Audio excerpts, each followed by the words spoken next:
Madame, Monsieur, bonsoir. Voici les titres de l'actualité de ce jeudi 12 août. En Corse, les incendies criminels se multiplient. Près de Furiani, 200 hectares ont déjà été ravagés.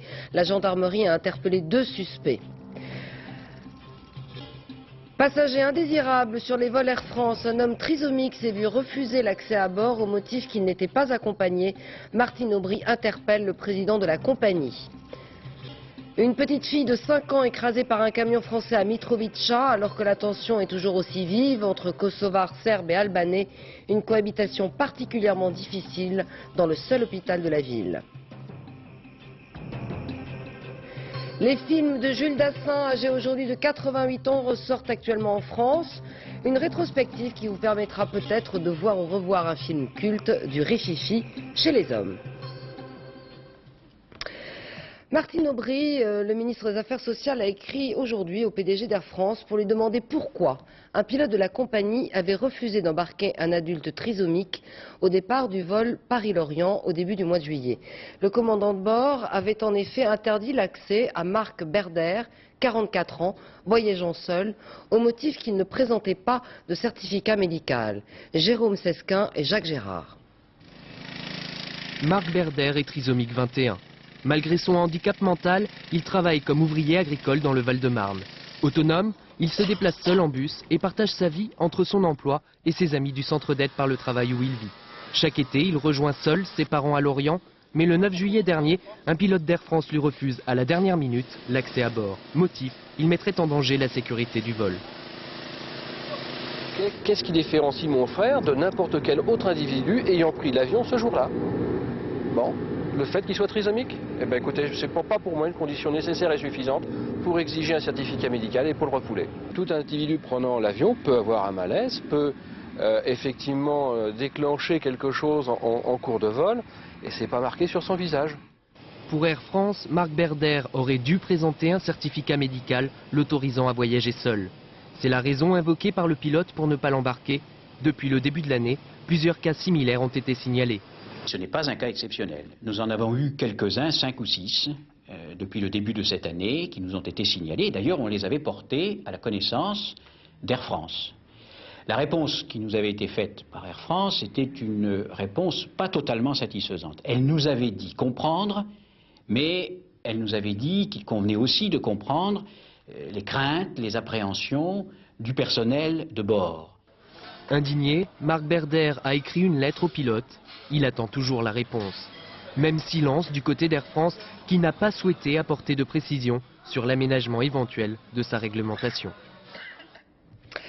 En Corse, les incendies criminels se multiplient et les pompiers s'alarment de cette volonté de destruction. Hier, 42 départs de feu ont été enregistrés. 2 automobilistes soupçonnés d'avoir déclenché un incendie ont été interpellés, mais 200 hectares de maquis ont déjà brûlé à Furiani. Ce soir, les pompiers estiment que la situation est maîtrisée. Olivier Caroff. Les pompiers ont dû lutter contre le feu plus de 48 heures. Nous sommes à Furiani, au sud de Bastia. Ici, 200 hectares de maquis viennent de partir en fumée, ainsi qu'une forêt de chênes. Il n'y a plus de risque à l'heure où je vous parle, malgré le fait que nous attendons un très fort vent. On nous annonce jusqu'à 100 à 120 km/h entre la Balagne et le Cap Corse. Donc nous sommes extrêmement vigilants et inquiets également, je ne vous le cache pas. Inquiets et en colère. 42 départs de feu depuis hier, c'est trop, bien trop pour ne pas être d'origine criminelle. 2 bergers de montagne sont actuellement en garde à vue au commissariat de Bastia. Ils ont été arrêtés en possession de jerrycans d'essence. Ils devraient être présentés à un juge d'instruction dans les heures qui viennent. Ce matin, la mairie de Furiani a convoqué une conférence de presse pour confier son ras-le-bol. Nous savons très bien que les éleveurs sont une des causes. Donc en supprimant peut-être une des causes, on supprimera les conséquences dommageables. Hein. Il n'y a pas que les éleveurs, mais il y a aussi les éleveurs et ça on le sait. Hein. Chaque année, la Haute-Corse connaît ainsi plusieurs centaines de départs de feu. Selon les pompiers, 8 sur 10 sont d'origine criminelle. Et puis 2 plongeurs sont morts ce soir à la suite d'un accident de plongée survenu au large de Calvi en Corse. Un Français sur deux hier a pu voir l'éclipse en dépit parfois de mauvaises conditions météorologiques et les campagnes de prévention ont été efficaces puisqu'en France en tout cas aucune lésion oculaire grave n'a été constatée. Pour tous ceux qui ont été envoûtés par la magie du spectacle, le ciel vous offre ce soir à nouveau un autre genre de féerie, une pluie d'étoiles filantes, des perséides en termes scientifiques, c'est-à-dire des poussières d'étoiles qui pourront être vues à partir de minuit. Ce matin, c'était la ruée chez les photographes pour développer les pellicules, les photos prisières, et c'est sans aucun doute la première retombée économique de cette journée éclipse. Nathalie Moisan. Le soleil noir accueilli par le crépitement des flashs, un peu partout hier sur le trajet de l'éclipse. Dans ce magasin photo d'Amiens ce matin, le résultat n'est pas toujours à la hauteur des attentes. J'ai pas pris de conseils pour prendre des photos, j'ai pris ça comme ça. J'espère que ça va être réussi. Bon, bah, on va découvrir. Oui, on va essayer. Alors. Qu'est-ce que vous en pensez? Ouais, c'est pas terrible, hein. Pas terrible, ce n'est pas l'avis du photographe qui, lui, n'a pas perdu sa journée. Avec Rouen et les voiliers, on a déjà eu pas mal de photos de voiliers, maintenant on a des photos d'éclipse.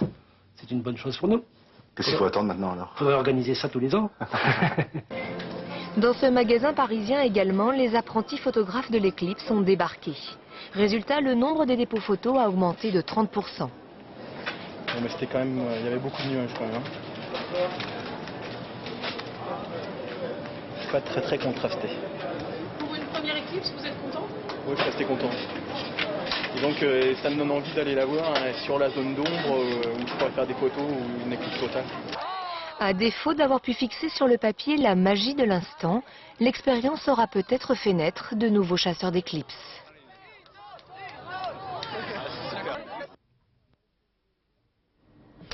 À Mitrovica, au Kosovo, une petite fille de 5 ans a été écrasée aujourd'hui par un camion de la KFOR alors qu'elle jouait avec un groupe d'enfants kosovars albanais près du véhicule. Le général Bruno Kush a adressé ses condoléances à la famille. Un accident qui intervient dans un climat de tension particulièrement vif. Les relations entre Serbes et Albanais du Kosovo sont difficiles. Et c'est sans doute à l'hôpital de Mitrovica que cette cohabitation prend une tournure parfois dramatique.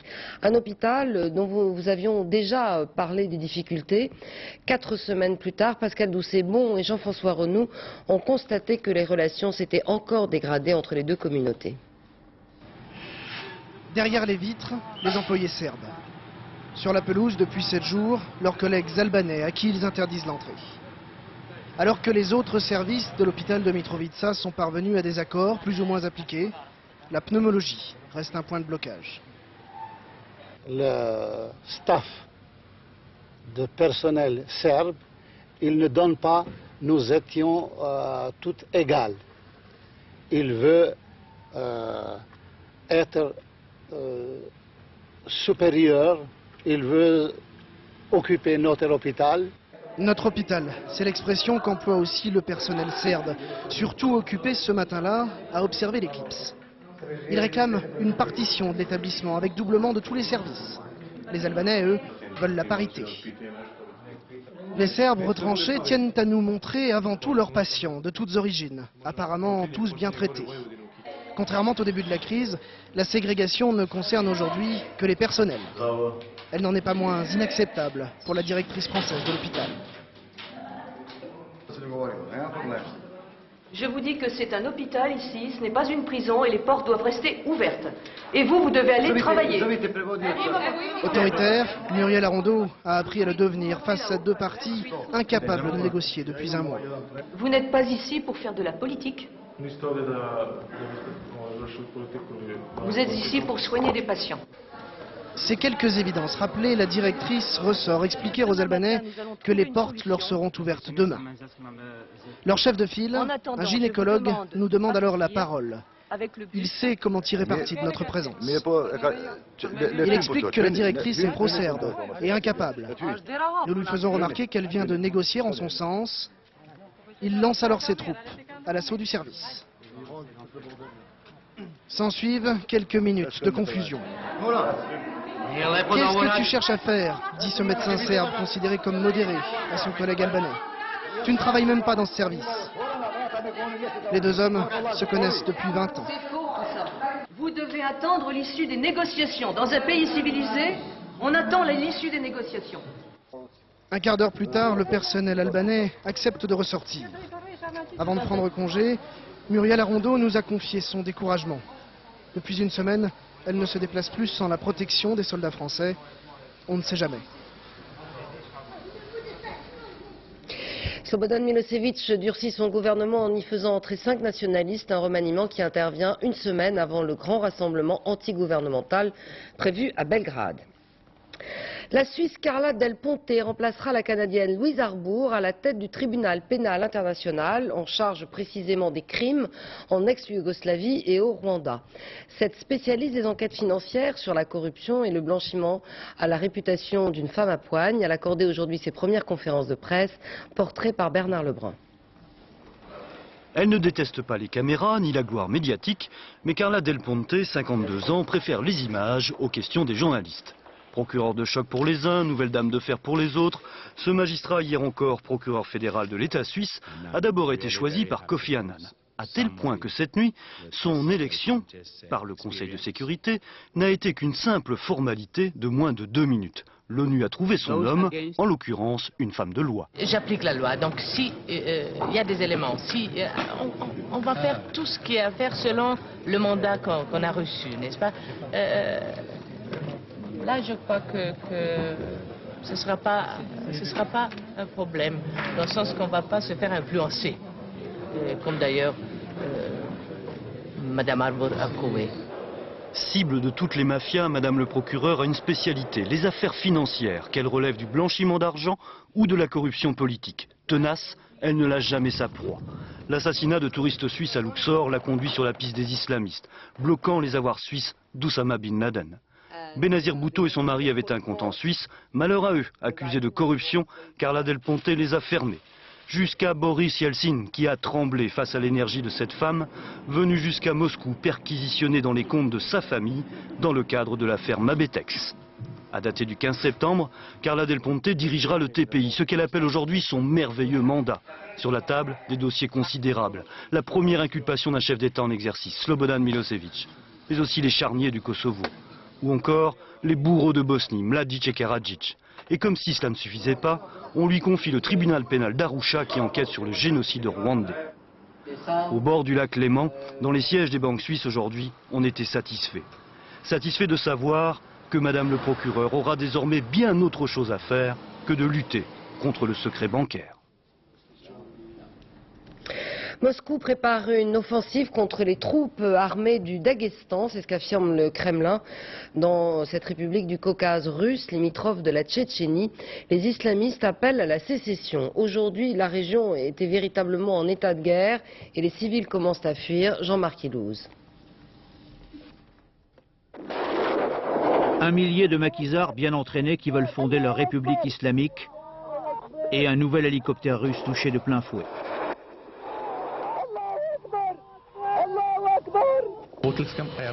Moscou, de nouveau empêtré dans le Nord-Caucase, cette fois-ci au Daghestan, petite république pauvre, coincée entre le pétrole de la Caspienne et la Tchétchénie d'où les Russes furent chassés naguère. Chassés par le Tchétchène Shamil Bassayev, soldat victorieux mais perdant politique de la guerre en Tchétchénie et qui fait son retour. Mais cette fois-ci sous les couleurs d'un extrémisme islamique bien peu apprécié des tribus pourtant musulmanes du Daghestan. Bassayev ne porte plus la toque d'Astrakhan. Il taille désormais sa barbe à l'afghane et prétend bouter les infidèles hors du Caucase avec l'aide d'anciens d'Afghanistan, leurs kalachnikovs et leurs mystérieux dollars. Sur le terrain, les troupes russes sont sur les dents. Ni l'artillerie ni l'aviation ne sont encore parvenus à reprendre les villages frontaliers tombés aux mains des milices de Bassayev. Au milieu de la plus grande confusion à Moscou, où changement de Premier ministre oblige, on passe d'une semaine à l'autre du défaitisme au triomphalisme, comme si déjà le monde politique moscovite avait oublié les leçons de sa défaite en Tchétchénie.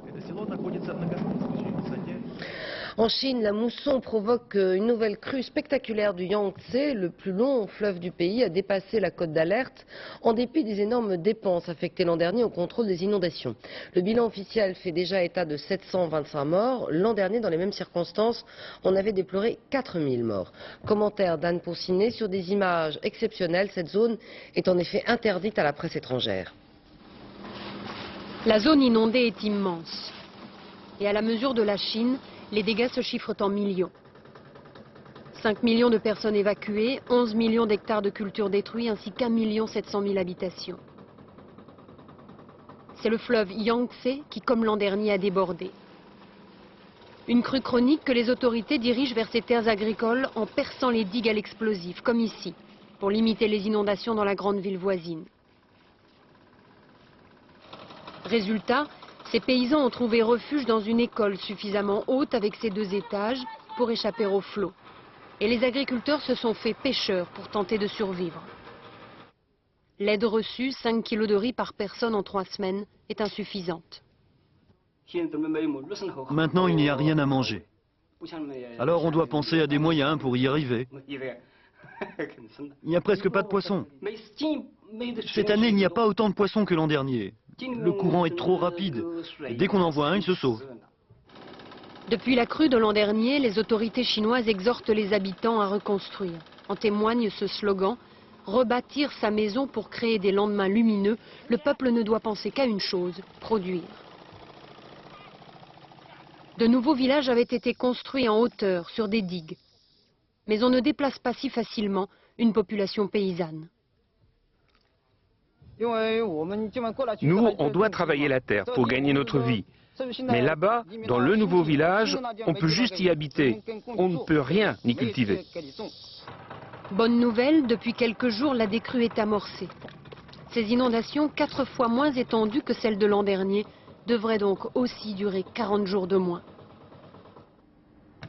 Aux États-Unis, une très violente tornade s'est abattue sur la ville de Salt Lake City, qui est la capitale de la communauté mormon. Un phénomène météorologique assez inhabituel dans cette région, inhabituel aussi les images. Au cœur de la tourmente, un vidéaste amateur, courageux ou inconscient, a pu filmer alors que le vent atteignait jusqu'à 250 km/h. Commentaire Stéphane Bretner. Oh my God! En plein centre-ville, la tornade file à plus de 200 km/h.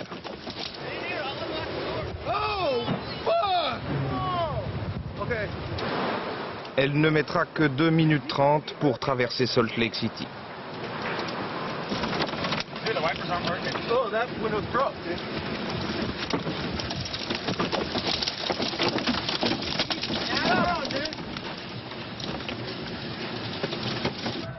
Une fois le ciel dégagé, plus de 300 secouristes se déploient dans la ville. Les dégâts sont considérables, les blessés attendent les premiers soins. Soudain, tout a volé en éclats autour de moi. Je n'ai pas eu le temps de me mettre à l'abri. Je me suis couché là-bas dans le coin et le toit m'est tombé sur la tête. Dernier bilan, 1 mort et 40 blessés. En 30 ans, la capitale de l'Utah n'avait jamais été touchée par une tornade aussi violente. Producteurs et distributeurs de fruits et légumes se sont mis d'accord cet après-midi sur le principe du double affichage des prix, c'est-à-dire du prix payé aux producteurs et pas seulement du prix de vente. Une étape qui est loin de régler le contentieux et les griefs que les agriculteurs maintiennent à l'égard de la grande distribution. Jean-Paul Chapelle avec Jacques Cardoz. 9,90 francs le kilo de pêche, c'est le prix de vente aujourd'hui dans cet hypermarché près de Montpellier. Mais le magasin devra bientôt afficher un deuxième prix, celui qui a été payé aux producteurs de pêche. Actuellement, le prix des pêches va de 4 francs à 5,50 francs. Or, on sait que la pêche, la nectarine, reviennent à ce prix-là, 5,50 francs. Donc on vend entre 1 franc et 1,50 franc en dessous du prix de revient, donc on vend à perte.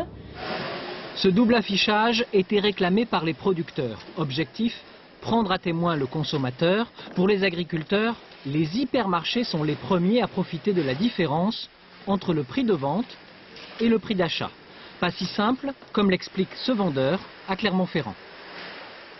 On paye la tomate entre 2,60 francs et 8,10 francs, suivant les produits et suivant les types de conditionnement.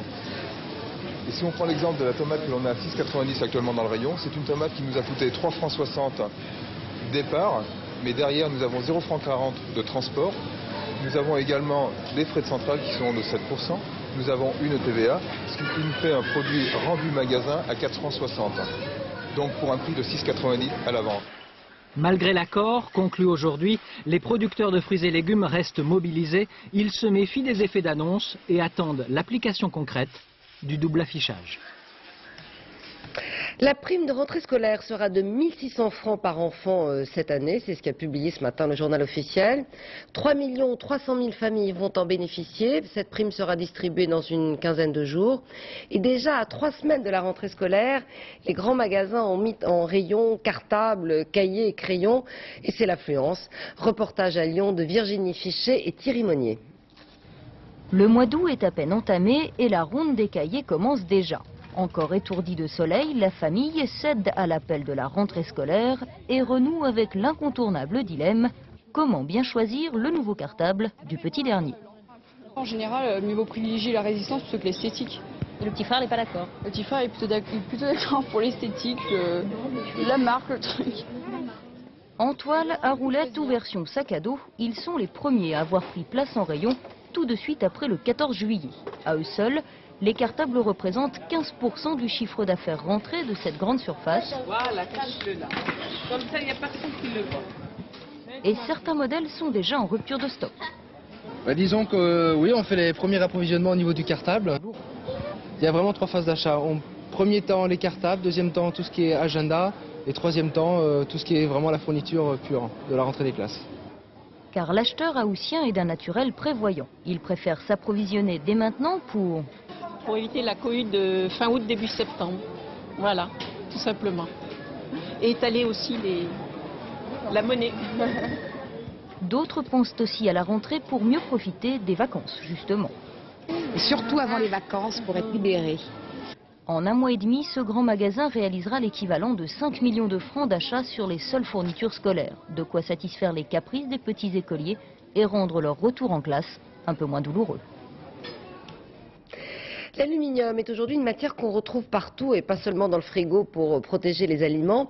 L'industrie est aussi un gros consommateur. Du coup, dans ce marché très porteur, le français Pechiney, privatisé depuis 4 ans, a décidé de fusionner avec Alcan et Algroup, un regroupement qui inquiète le concurrent américain Laurent Bailly.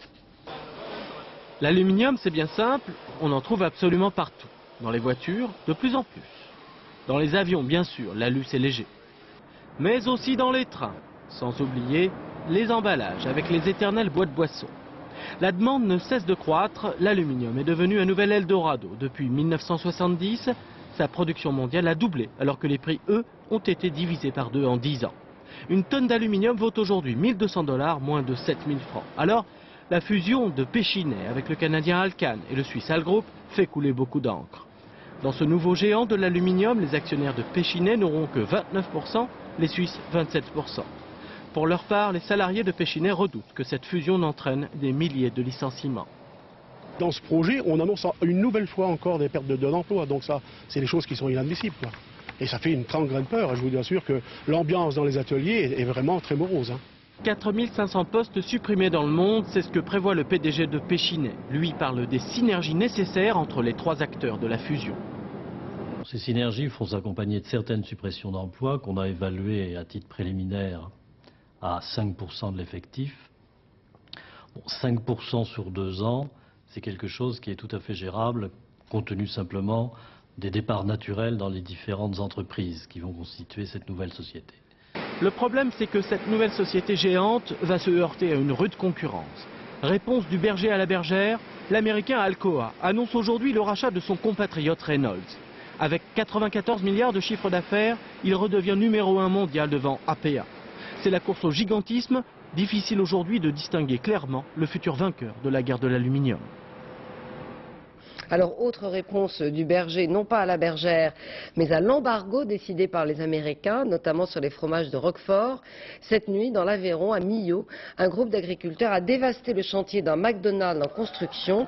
Le restaurant aurait dû ouvrir ses portes en octobre prochain. La direction de McDonald's France déplore bien évidemment le saccage. Les organisations agricoles, confédérations paysannes et producteurs de lait de brebis revendiquent cette campagne contre ce qu'ils appellent la firme de la bouffe industrielle. À Foix, les éleveurs de brebis ont manifesté contre un autre genre d'envahisseur, l'ours des Pyrénées. 300 manifestants accompagnés de 150 brebis ont bloqué le centre de la ville. Ils estiment que l'ours est incompatible avec l'élevage en montagne. Plusieurs centaines de brebis auraient été dévorées par les ours depuis 3 ans, selon des chiffres des syndicats agricoles. Muriel Lassaga et Patrice Chavaudra. Elles ont quitté les estives pour l'asphalte de la ville. Des brebis ariégeoises avec qui les ours aiment festoyer de plus en plus souvent. Ce qui depuis quelques semaines a de nouveau attisé la colère des éleveurs et des élus de la vallée. On a lâché des ours sans se rendre compte que c'était des prédateurs qui allaient causer des dégâts et on n'a apporté aucune solution à ces problèmes que l'État a créés. Cette marche était une première dans la région depuis la réintroduction de l'ours dans les Pyrénées il y a 3 ans. Une manifestation symbolique pour dénoncer une situation que les éleveurs ne veulent plus supporter. En quelques mois, 45 brebis ont été la proie des plantigrades dans la seule vallée d'Orlu en Ariège. La question est très simple, c'est retirer les ours de nos estives, de nos montagnes, il n'y a pas d'autre alternative. Aujourd'hui, éleveurs et élus ne veulent même plus entendre parler des mesures de prévention, pose de clôture électrique ou bergers itinérants. On assiste à un véritable dialogue de sourds entre eux et les défenseurs de l'ours. Il n'y a pas eu de concertation, en tout cas, avant. C'est là, le nœud du problème, il est là. S'il y avait une concertation avant, on n'en serait peut-être pas là. Il n'y aurait peut-être pas eu d'introduction, de réintroduction. Le 19 mai 1996, les dés étaient jetés, l'ours était lâché. Jiva fut la première à couler le sol des montagnes pyrénéennes. Derrière elle, la grogne des éleveurs montait déjà dans la vallée. Sur les plages françaises, les 650 CRS maîtres nageurs sauveteurs ont dû intervenir cette année beaucoup plus souvent. Les infractions maritimes sont en très forte augmentation, une augmentation proportionnelle à l'inconscience de certains baigneurs ou plaisanciers. Aujourd'hui, au large de Cannes, les maîtres nageurs sauveteurs étaient à l'entraînement. Reportage Yasmina Farber et Diane Richard. Un bateau en feu, le processus de secours va commencer. 3 hommes à la mer et c'est une course contre la montre pour les CRS, maîtres nageurs sauveteurs. Aujourd'hui, l'exercice met en scène les scooters des mers, baptisés VNM, véhicules nautiques à moteur. Un nouveau matériel de secours très recherché. On a une approche plus directe de la victime, puisqu'on n'a pas cette peur avec l'hélice de la blessée. On peut aller donc beaucoup plus près, on peut mieux manœuvrer, et disons que la personne, on peut mieux l'amener donc sur le rivage pour ensuite la traiter. Avec l'hélicoptère de la sécurité civile et les plongeurs, les recherches continuent. Une des victimes a coulé à pic à 10 mètres de profondeur. Dans ce cas précis, c'est l'élitreillage qui est recommandé. Pour un gain de temps, la personne secourue voyage dans les airs. Et quand on a la berge assez proche, on profite déjà du treuillage pour commencer à repartir, pour gagner quelques secondes. Et on espère que ces quelques secondes, ça sera profitable à la victime. Sans aucune répétition, l'exercice aura duré moins de 10 minutes. Un bon rodage pour le quotidien des CRS. Au mois de juillet, les maîtres nageurs sauveteurs sont déjà intervenus près de 1500 fois sur les côtes françaises. Et puis la préfecture de la Marne lance un appel d'urgence médicale pour localiser 3 familles qui ont été en contact avec un enfant atteint de méningite B. Cet enfant, aujourd'hui en voie de guérison, se trouvait début août au centre aéré de la Muire à Tinqueux. Tous ceux qui l'ont côtoyé doivent impérativement suivre un traitement antibiotique préventif. En cas de doute, vous devez contacter d'urgence le SAMU de Reims au numéro qui s'inscrit sur votre téléviseur 03 26 06 07 08. Appelez donc si votre enfant a séjourné au centre aéré de la Muire à Tinqueux dans la Marne. L'arrivée de la deuxième étape de la solitaire du Figaro à Bayona en Espagne aujourd'hui, après 1000 km de navigation, c'est Éric Drouglazé qui a devancé Jean Le Cam, vainqueur de la première étape, avec 8 petites minutes d'avance. Récit Fabrice Hauss. 1000 km de course et seuls quelques mètres les séparent. Éric Drouglazet, bâbord à gauche, et le leader Jean Le Cam, tribord à droite, s'opposent depuis 4 nuits et 4 jours. Rien n'a pu les départager, ni la forte mer au large des côtes bretonnes, ni l'absence de vent à la pointe de l'Espagne. Les deux Bretons luttent contre le sommeil, guettent la moindre brise pour filer en tête. Sur la course, tous les bateaux sont identiques, seule la stratégie du marin peut faire la différence. Ce matin, Jean Le Cam met le cap vers le large, Éric Drouglazet, lui, file le long de la côte. À l'arrivée, il a 8 minutes d'avance sur son rival.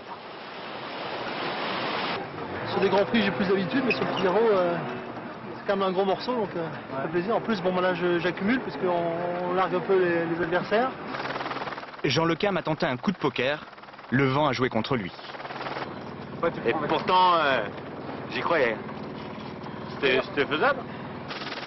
Les 52 skippers ont droit à 5 jours de repos. Mardi prochain, ils reprennent la mer direction Douarnenez.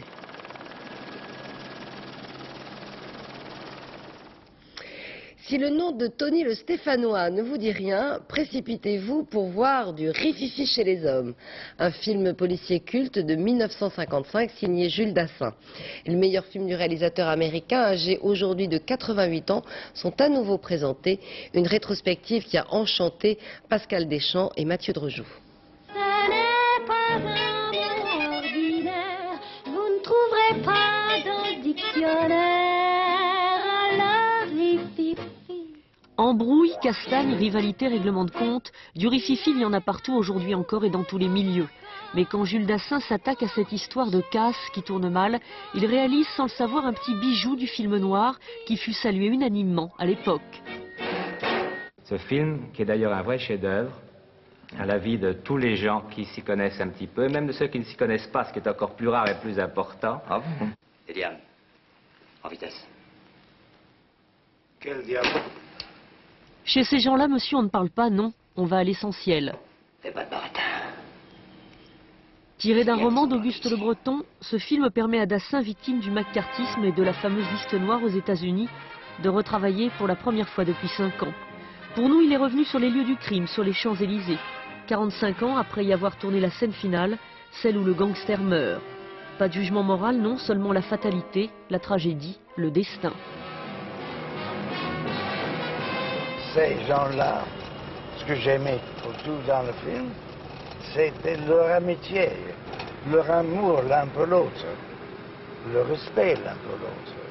Ne venez pas, Tony! Les Gruters sont ici pour les diables! Mario! Et vous auriez aimé, vous, être un gangster? Je suis un peu gangster. J'ai grandi à Harlem. Et là, on se bagarrait tous les jours. Et il y avait un côté gangster dans chaque enfant. Époux de Mélina Mercouri, père de Joe Dassin, tous deux décédés, Jules Dassin vit aujourd'hui à Athènes, loin des plateaux de cinéma.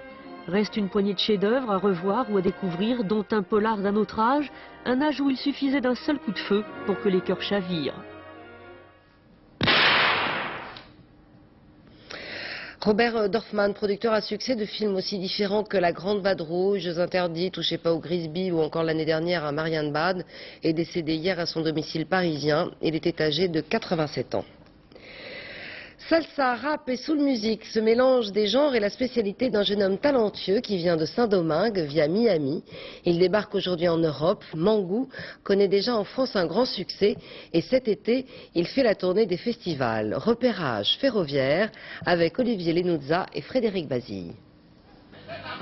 El Miami Muy Calor de Mangou débarque en Europe.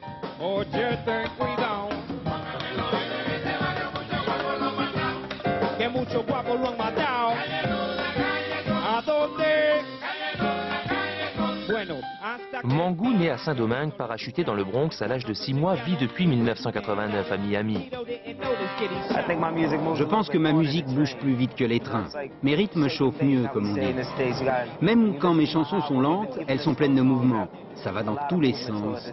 Comme quand une fille danse la salsa. Vous voyez ce que je veux dire? Et il y a autant de bruit qu'ici? Ouais, il y a du bruit, mais c'est du bruit de qualité.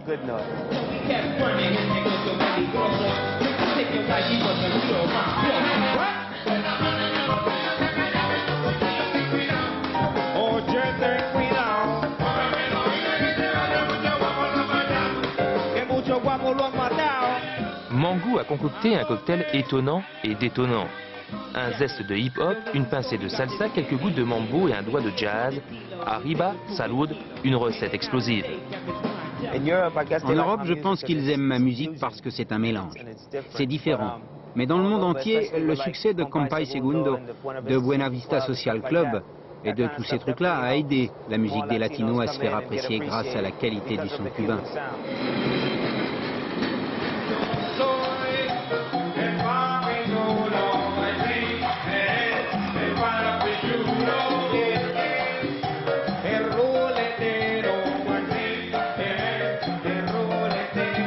Mangou a baptisé sa mixture le Spanglish Style, un mélange d'anglais et d'espagnol, un rap salsa inventé par un petit bonhomme qui porte un chapeau et le nom du plat traditionnel de Saint-Domingue. Mangou, un plat exotique à savourer caliente.